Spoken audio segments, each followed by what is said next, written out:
Oke, shalom dan selamat pagi. Puji Tuhan, terima kasih saudara karena kita selalu punya kesempatan untuk datang beribadah. Dan saya percaya bahwa Tuhan hadir di tengah-tengah kita. Amin saudara. Karena kita berkata bahwa Dia bertakhta di atas puji-pujian umatnya. Kalau Dia bertakhta artinya Dia hadir. Dan kalau Dia hadir, pasti Dia hadir. Walaupun kita tidak melihat secara mata kasar, boleh melihat, kita boleh merasakan kehadiran Tuhan lewat kekudusannya. Puji Tuhan. Saudara, mari kita terus lanjutkan siri pembelajaran firman Tuhan dalam Kisah Para Rasul 12 ayat 9 hingga ayat yang ke-19.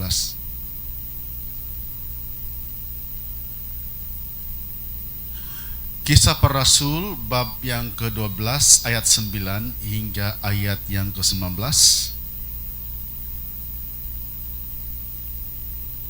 Ayat 9.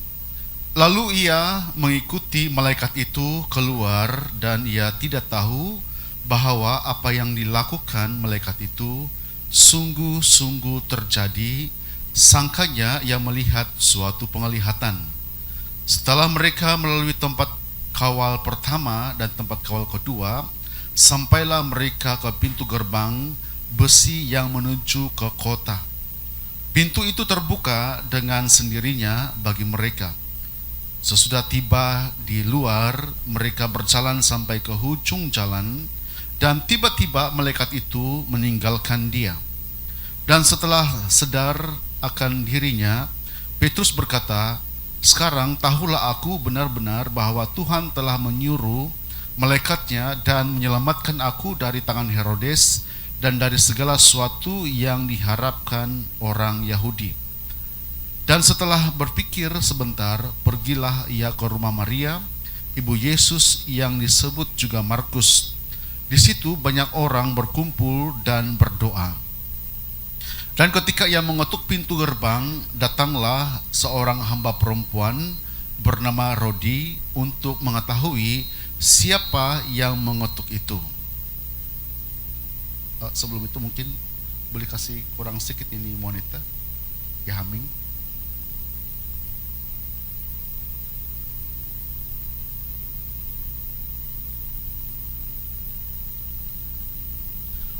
Oke, sekarang ayat 14. Ia terus mengenal suara Petrus, tetapi karena girangnya ia tidak membuka pintu gerbang itu dan segera masuk ke dalam untuk memberitahukan bahwa Petrus ada di depan pintu gerbang. Kata mereka kepada perempuan itu, "Engkau mengigau." Akan tetapi ia tetap mengatakan bahwa benar-benar demikian. Kata mereka, "Itu malaikatnya." Tapi Petrus terus-menerus mengetuk, dan ketika mereka membuka pintu dan melihat dia, mereka tercengang-cengang. Tapi Petrus memberi isyarat dengan tangannya supaya mereka diam. Lalu ia menceritakan bagaimana Tuhan menuntunnya keluar dari penjara. Katanya, "Beritahukanlah hal ini kepada Yakobus dan saudara-saudara kita." Lalu ia keluar dan pergi ke tempat lain. Pada keesokan harinya gemparlah prajurit-prajurit itu. Mereka bertanya-tanya apakah yang telah terjadi dengan Petrus. Herodes menyuruh mencari Petrus, tapi ia tidak ditemukan. Lalu Herodes menyuruh memeriksa pengawal-pengawal itu dan membunuh mereka. Kemudian ia berangkat dari Yudea ke Kaisarea dan tinggal di situ. Saudara, kita ambil ayat 12 sebagai ayat kunci. Ayat 12. Dan setelah berpikir sebentar, pergilah ia ke rumah Maria, ibu Yohanes, yang disebut juga Markus. Di situ banyak orang berkumpul dan berdoa. Saudara, tema sederhana yang akan kita pelajari pada pagi hari ini yaitu tuntunan mengerjakan tugasan ilahi. Nah saudara, kalau kita membaca sekali imbas cerita tentang Petrus bagaimana keluar daripada penjara, ditolong oleh malaikat, dia cuma seperti cerita. Tapi kalau kita ingin membacanya dan bertanya dan ingin mengetahui apakah yang kita boleh pelajari, bagaimanakah teks ini sedang berbicara kepada kita. Saya percaya Tuhan akan memberikan inspirasi kepada kita untuk mau mengetahui tentang tuntunan Tuhan untuk mengerjakan tugasan. Saudara dikasih Tuhan, ketika Petrus dimasukkan ke dalam penjara, berarti saudara bahwa ini merupakan satu halangan untuk mengerjakan pekerjaan Tuhan. Dan saya percaya saudara, ini yang sedang terjadi di gereja-gereja hari ini. Bahkan mungkin setiap orang percaya sepertinya dimasukkan ke dalam penjara dan tidak mampu berbuat apa-apa di dalam dunia yang sedang memerlukan keterlibatan kita untuk memberitakan firman Allah.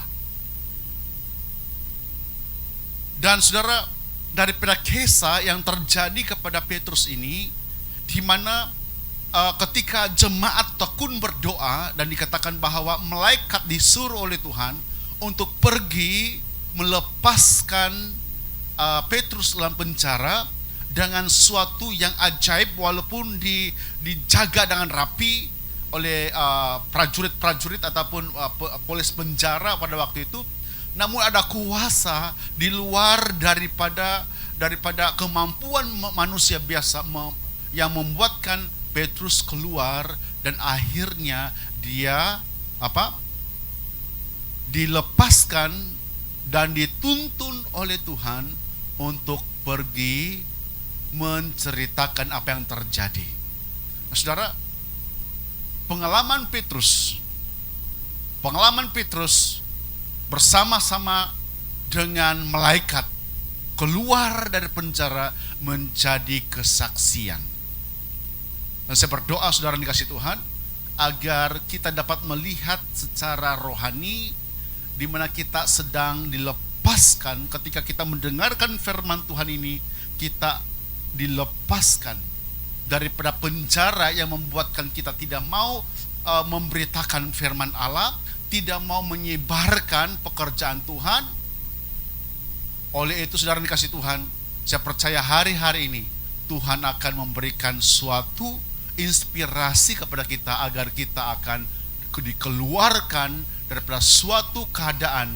Mungkin saudara dikasih Tuhan, kita tidak dipenjara secara fisik, tapi secara rohani kita sedang terpenjara dan tidak mampu melakukan apa-apa. Walaupun kita melihat masalah, walaupun kita melihat ada keperluan orang lain, dan kita melihat peluang-peluang kita untuk memberitakan firman Allah, namun kita tidak mampu berbuat apa-apa karena kita ada dalam pemenjaraan keadaan.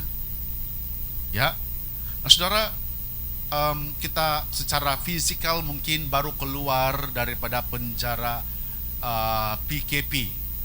Ya, semua kita dipenjarakan di rumah. Ya, tapi ada orang yang masih belum terbebas, masih lagi trauma dengan pemenjaraan di rumah. Saudara, memang ada kesan-kesan daripada pemenjaraan sosial ini. Ya, ada masalah ekonomi, ada masalah keluarga, ada masalah anak-anak, ada masalah suami istri, ada masalah sosial dan sebagainya, dan juga masalah pelayanan. Banyak orang masih dipenjara di rumah dan tidak mampu datang ke gereja. Ada orang yang dipenjarakan dengan berbagai-bagai tuntutan hutang dan sebagainya, masih tidak boleh keluar. Saya percaya firman Tuhan ini akan memberikan inspirasi kepada kita. Teks ini akan berbicara kepada kita untuk melepas dan melakukan kembali apa yang Yesus sudah tugaskan kepada kita. Nah saudara, sebelum saya lanjutkan, saya ingin memberikan sedikit konteks ayat ini. Di mana sebelum teks yang kita baca tadi, Lukas melaporkan bagaimana Petrus ditolong oleh malaikat keluar dari kawalan rapi polis penjara dengan cara yang ajaib. Dan selepas teks, Lukas melaporkan Herodes ditampar oleh malaikat sehingga mati karena tidak memberi hormat kepada Allah. Wah, rupa-rupanya malaikat pandai menampar. Ya, kenapa saudara Herodes ditampar? Karena wah, dia berpidato, dia bercakap, saudara dikasih Tuhan. dan dalam percakapannya itu seperti orang, dan orang mulai menilai, oh inilah Tuhan. Bukan manusia yang berkata seperti ini, tapi Tuhan yang berbicara. Herodes yang sedang berpidato dan menganggap dirinya Tuhan akhirnya ditampar oleh malaikat karena tidak menghormati Tuhan. Kasih tahu teman sebelah, hormati Tuhan sebelum ditampar oleh malaikat. Amin saudara? Boleh hormati Tuhan? Firman Tuhan itulah Tuhan. Amin saudara? Hormati firman Allah yang sedang berbicara. Selagi teks firman Tuhan yang dibicarakan, bukan ideologi manusia. Hormati Tuhan. Amin saudara? Saya percaya Tuhan pandai menghormati Tuhan. Tidak apalah, tidak hormat pengkhotbah, tapi hormatilah firman Allah yang disampaikan. Oke? Nah saudara, kalau kita melihat teks ini, saya ingin membawa kita untuk melihat secara detail teks ini. Dan dalam pemerhatian saya saudara, saya melihat ada dua bahagian. Yang pertama yang saya namakan sebagai menyangkal ataupun menafikan tuntunan pekerjaan tugasan ilahi. Ya, menyangkal atau menafikan tuntunan pekerjaan tugasan ilahi. Ya. Dan bahagian yang kedua, mengenal tuntunan Allah dalam tugasan pekerjaannya. Saudara, saya mau kita supaya mulai memahami bahwa kadang-kadang kita tidak dapat mengenal ataupun kita tidak mengakui atau menyangkal cara-cara Tuhan bekerja. Karena kita masih berpikir bahwa cara ini saja Tuhan bekerja. Sampai kita mau mengatur cara Tuhan bekerja dalam hidup kita. Kalau Tuhan berbicarakan, dia akan berbicara halus dengan saya, dengan penuh sukacita, dengan penuh. Kalau yang keras, Tuhan tidak berbicara. Saudara dikasih Tuhan, Herodes tidak menghormati Tuhan. Bukan hanya Tuhan berbicara, tapi menampar dia sampai mati. Halo? Ya. Nah saudara, menyangkal atau menafikan tuntunan pekerjaan tugasan ilahi yang pertama, mari kita lihat dalam ayat yang ke-9. Lalu ia mengikuti malaikat itu keluar, dan ia tidak tahu bahwa apa yang dilakukan malaikat itu sungguh-sungguh terjadi. Sangkanya ia melihat suatu penglihatan. Saudara, yang pertama, menyangkal ataupun menafikan tuntunan pekerjaan tugasan ilahi ketika kita tidak tahu bahwa benar-benar terjadi pertolongan dari malaikat dan menyangkalnya hanya satu penglihatan saja.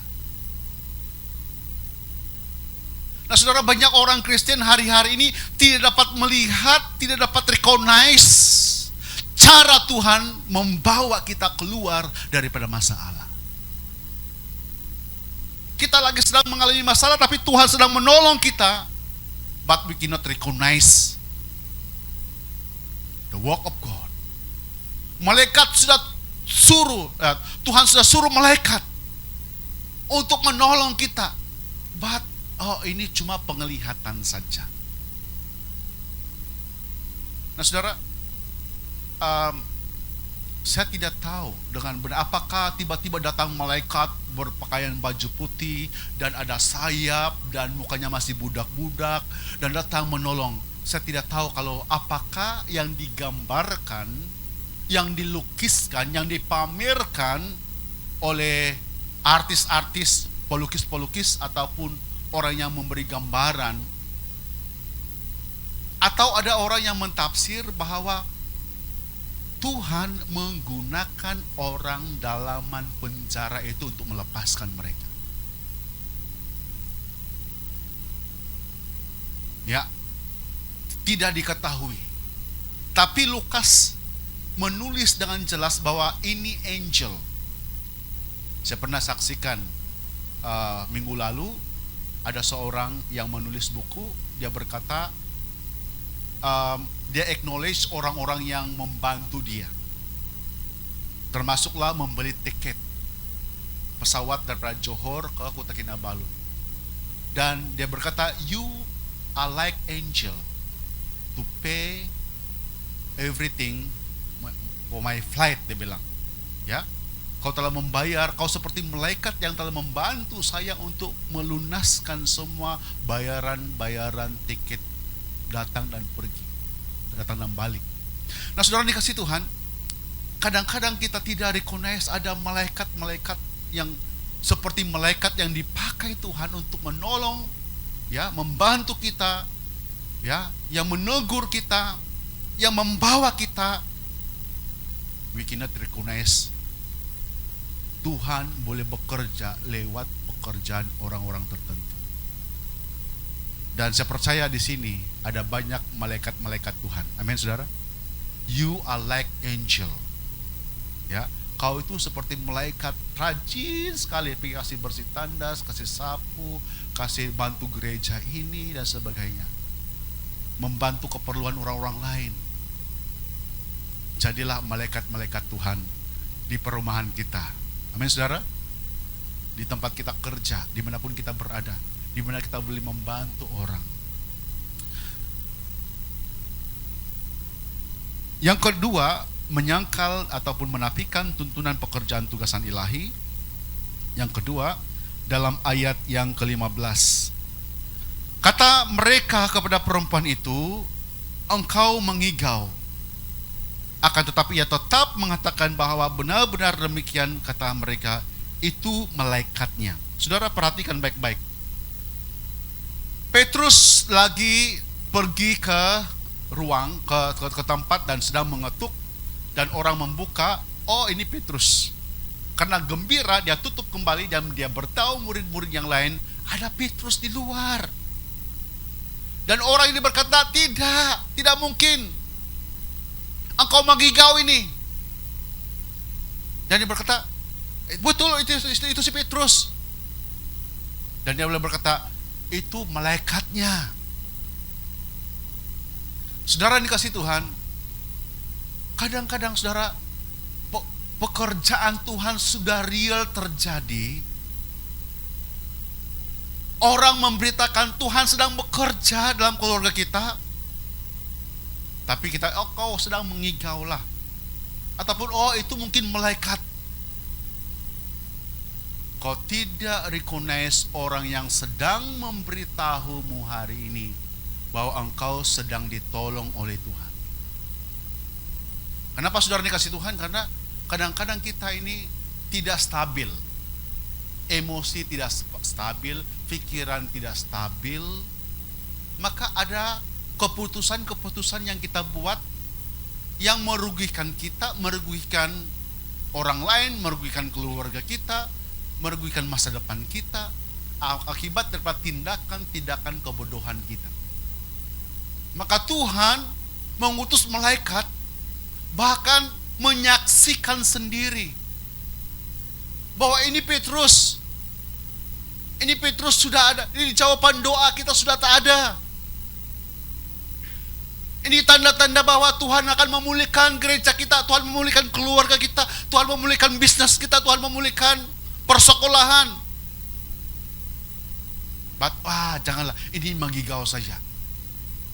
Saudara, kadang-kadang ini terjadi meskipun berdoa, kuat berdoa, belum tentu recognize Petrus yang sedang mengetuk.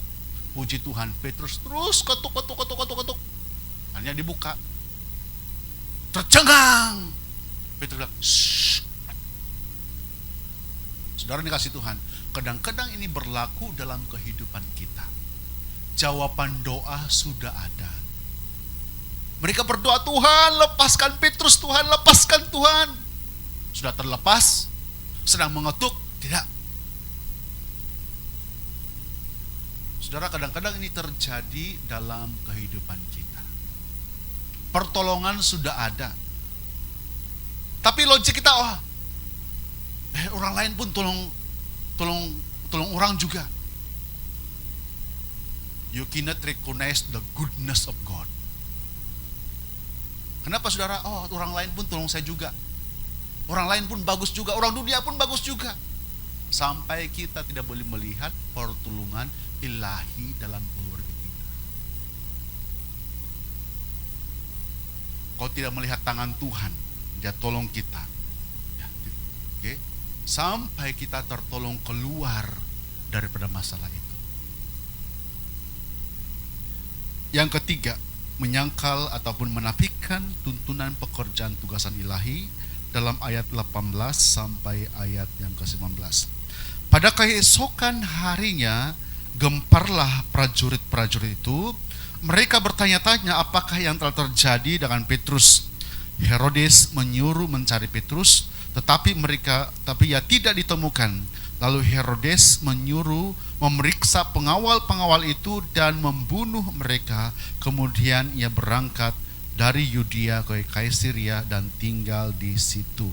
Saudara yang dikasihi Tuhan, pada keesokan harinya setelah Petrus keluar, dituntun oleh malaikat keluar, dan prajurit-prajurit itu gampar, tidak tahu apa yang terjadi dengan Petrus.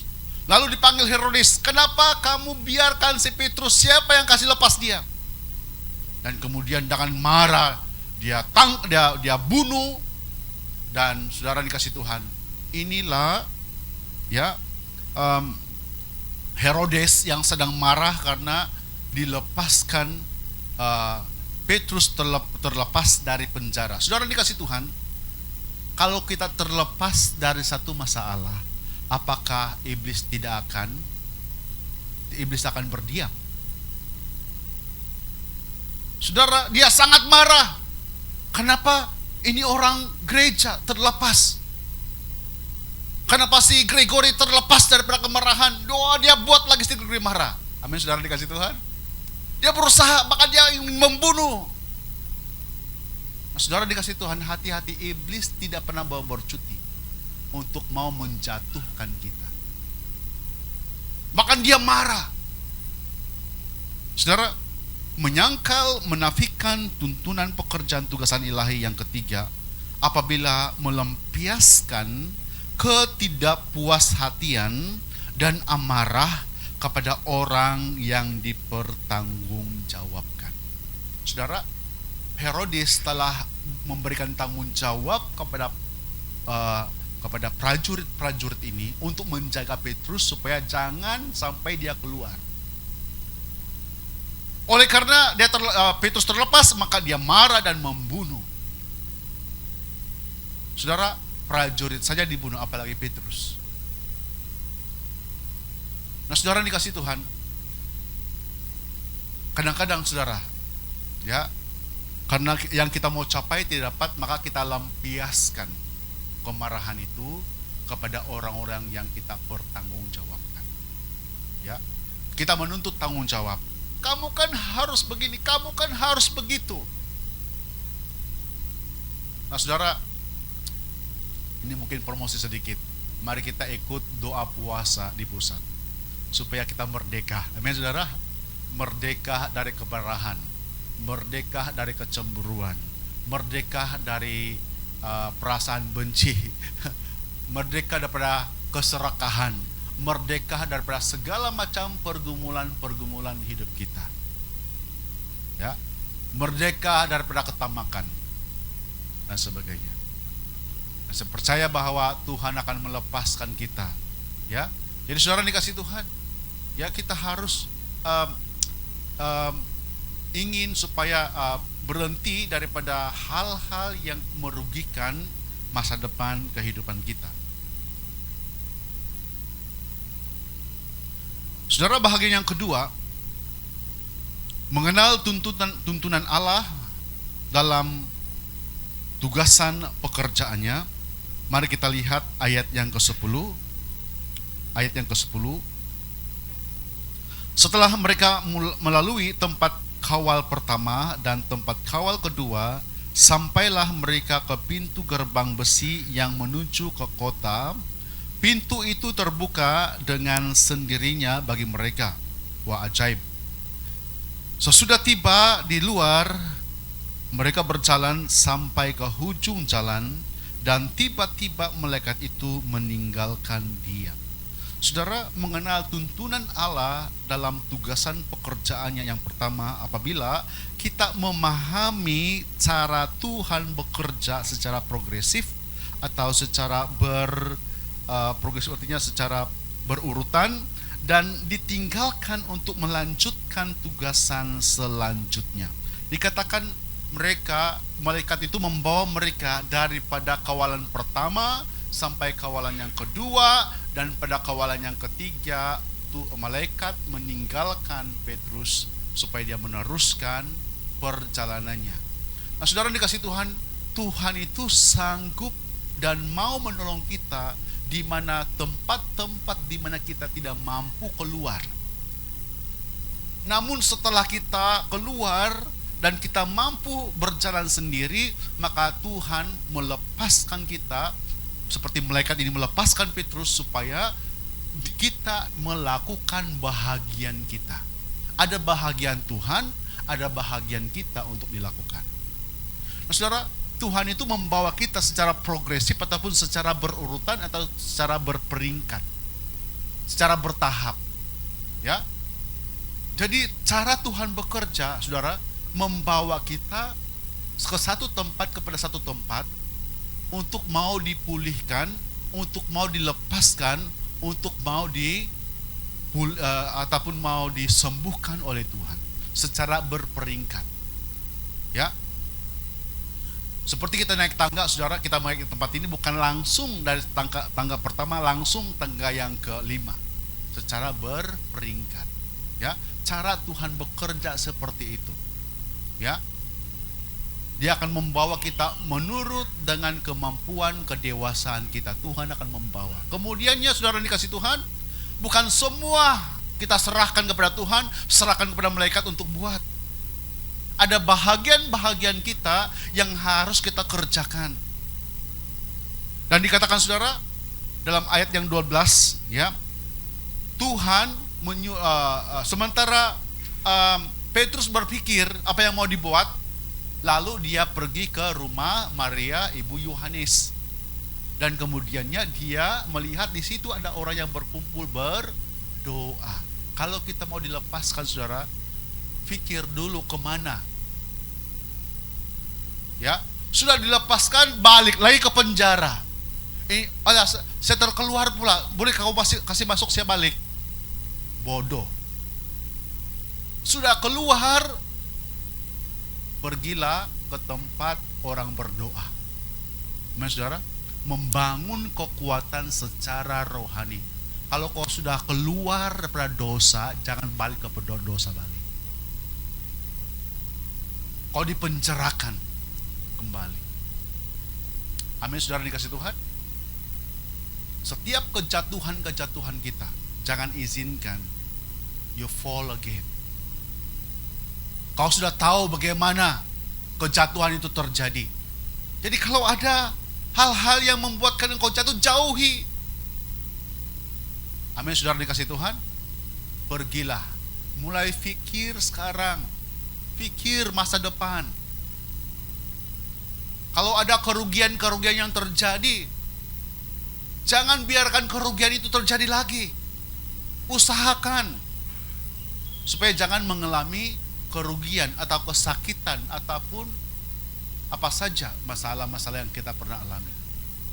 Don't fall again, ya. Kekristenan tidak dicipta untuk sentiasa jatuh.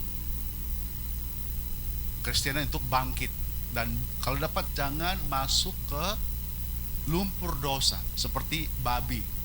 Jangan pergi ke kubangnya. Amin, saudara. Lepas, maju terus. Pergi ke tempat orang berdoa, membangun hubungan dengan Tuhan, membangun kekuatan rohani. Yang kedua, dalam ayat 11 dan 12. Dan setelah sadar akan dirinya, Petrus berkata, sekarang tahulah aku benar-benar bahwa Tuhan telah menyuruh malaikatnya dan menyelamatkan aku dari tangan Herodes dan dari segala sesuatu yang diharapkan orang Yahudi. Dan setelah berpikir sebentar, pergilah ia ke rumah Maria, ibu Yesus yang disebut juga Markus. Di situ banyak orang berkumpul dan berdoa. Saudara, mengenal tuntunan Allah dan tugasan pekerjaannya yang kedua, sadar dan tahu benar bahwa Tuhan telah menyuruh malaikatnya untuk menyelamatkan dan hadir dalam perkumpulan doa. Maksudnya saudara dikasih Tuhan, kita harus berpikir hari ini. Pikirkan baik-baik setiap tindakan kita. Orang yang matang selalu berpikir, ya. Orang yang dewasa selalu berpikir, apa yang saya buat ini membangun kerohanian saya atau tidak, membangun keluarga saya atau tidak, membangun masa depan anak-anak saya atau tidak, membangun hubungan suami istri atau tidak, membangun hubungan dengan keluarga atau seperti apa. Ya. Dan recognize cara Tuhan bekerja. Recognize firman Tuhan yang telah datang kepada kita, selalu membangun. Baik itu khotbah-khotbah daripada YouTube atau di message-message tertentu. Tadi pagi saudara saya sempat mendengar. Saya buka, ya, dan ada satu di YouTube, dia berkata, dia sedang menceramahkan, orang ini cukup terkenal dan sedang membahaskan masalah keluarga. Dia bilang, kalau saya tidak salah, saya simpulkan saja, dia berkata, masalah keluargamu jangan komunikasikan kepada orang lain. Masalah kamu suami istri untuk kamu dua. Dan dia kata, kalau mertua campur tangan, maka habislah keluarga itu. Pikir-pikirkan. Jangan terima bulat-bulat. Digest. Coba pikir-pikirkan. Kamu yang mertua, jangan campur urusan anak-anak kamu. Biar mereka urus. Cukuplah kau atur kau punya diri dengan suami istrimu. Amin, saudara? Amin. Yang bujang, yang semangat, lebar deh pihak ketawa si Jun, ya. Ya. Nah, saudara dikasih Tuhan, ini benar. Ya. Jadi uruslah keluarga kita. Jangan sampai kita komunikasikan masalah kita itu dengan orang lain. Masalah keluarga kita sendiri. Ya. Saudara, cara Tuhan bekerja. Cara Tuhan bekerja itu seperti apa? Ya. Dan dia melepaskan Petrus, ya. Dan dia recognize cara Tuhan bekerja secara berperingkat, ya. Dan kemudiannya dia, setelah dia keluar, dia pergi, dia berpikir, dia boleh ada pilihan, mau pergi mall Imago, atau dia pergi di One Borneo, atau pergi di Wisma Merdeka. Tapi puji Tuhan, Petrus bilang, hari ini saya mau pergi ke gereja. Di situ banyak orang berdoa. Amin, saudara. Carilah perkumpulan-perkumpulan rohani. Bahkan Alkitab berkata, jangan jauhi perkumpulan orang-orang percaya, orang-orang beriman. Yang ketiga, mengenal tuntunan Allah dalam tugasan pekerjaannya. Ayat 16 dan 17. Tapi Petrus terus-menerus mengetuk, dan ketika mereka membuka pintu dan melihat dia, mereka tercengang-cengang. Tetapi Petrus memberi isyarat dengan tangannya supaya mereka diam. Lalu ia menceritakan bagaimana Tuhan menuntunnya keluar dari penjara. Katanya, beritahukanlah hal ini kepada Yakobus dan saudara-saudara kita. Lalu ia keluar dan pergi ke tempat lain. Saudara, mengenal tuntunan Allah dalam tugasan pekerjaannya yang ketiga adalah terus-menerus mengetuk dan kemudian menceritakan bagaimana Tuhan menuntunnya keluar dari penjara. Saudara dikasih Tuhan, Petrus, ya, ingin sekali mau bertemu dengan orang dan mau menceritakan apa yang dialaminya, bagaimana dia keluar daripada pemenjaraan dibantu oleh malaikat Tuhan.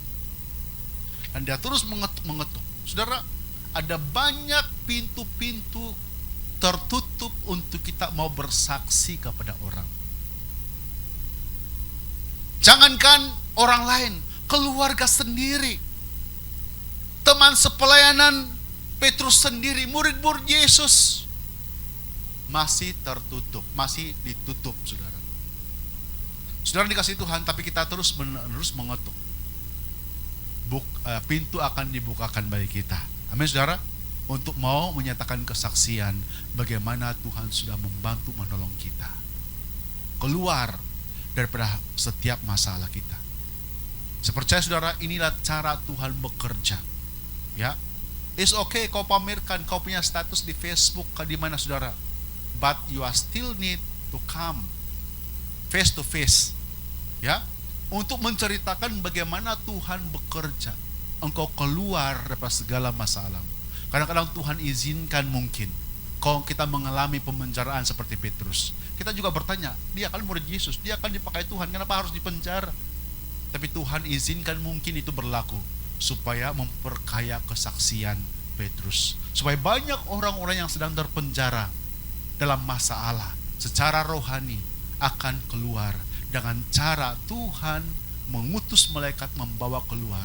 Walaupun ada banyak pintu-pintu penjara, pintu pertama dikawal, pintu kedua dikawal, tetapi malaikat, bahkan dikatakan yang terakhir, pintu itu terbuka dengan sendirinya. Amin, saudara. God is able. Tuhan mampu menolong kita. Amin. Nah, saudara, saya akhiri dengan 3 cabaran. Cabaran yang pertama, apakah Anda menyadari dan ingin atau ingat tuntunan Allah langkah demi langkah dalam hidupmu? Apakah engkau menyadari dan ingat bahwa Tuhan sedang menuntun engkau langkah demi langkah dalam hidup kita? Are you aware? Ya, awareness, kesadaran kita. Yang kedua, apakah Anda yakin bahwa Allah sudah mengutus orang seperti malaikat menolong dalam apa juga situasi dan pergumulan hidupmu? Are you recognize them? Ya, apakah kamu mengingati mereka, yakin ada bahwa orang-orang ini yang selama ini yang mungkin menegur kita, yang mungkin menolong kita adalah seperti malaikat yang sudah banyak membantu dalam hidup kita. Apakah Anda mengakui dan mahu menceritakan kesaksian pengalaman pertolongan Tuhan dalam hidupmu kepada orang lain? Mari kita berdoa. Bapa di surga, terima kasih Tuhan. Hamba-Mu sudah selesai menyampaikan firman-Mu dengan bahasa yang sederhana, terbatas, dengan masa yang terbatas. Kami mungkin tidak mampu menyelami apakah kehendak Tuhan lewat dengan pendengaran dan penglihatan kami, tapi kami percaya Roh Kudus Engkau mampu menolong kami untuk memberikan pengertian, sehingga kalau kami tidak mengerti secara lisan, mungkin juga Tuhan izinkan pengalaman-pengalaman itu terjadi, supaya kami dapat belajar bagaimana Tuhan sanggup menolong dalam setiap situasi hidup kami. Ataupun mungkin kalau di antara kami yang sedang mengalami ini, Tuhan tolong supaya ada malaikat-malaikat yang Tuhan utus untuk membangunkan Petrus. Bangunlah segera. Dan ketika malaikat itu membawa, kami tidak ragu-ragu dan terus mengikuti tuntunan Tuhan secara berperingkat, sehingga kami mampu keluar dan pintu itu terbuka dan kami melakukan perjalanan menuju kepada orang-orang yang berkumpul berdoa, membangun kerohanian kami, membangun kekuatan secara rohani untuk meneruskan mengerjakan lagi apa yang Tuhan sudah amanatkan, apa yang Tuhan sudah percayakan kepada kami. Terima kasih Tuhan. Kami bersyukur untuk firman-Mu, biarlah firman-Mu menjadi darah dan daging dalam kehidupan kami. Di dalam nama Yesus kami sudah berdoa dan bersyukur. Haleluya. Amin. Puji Tuhan.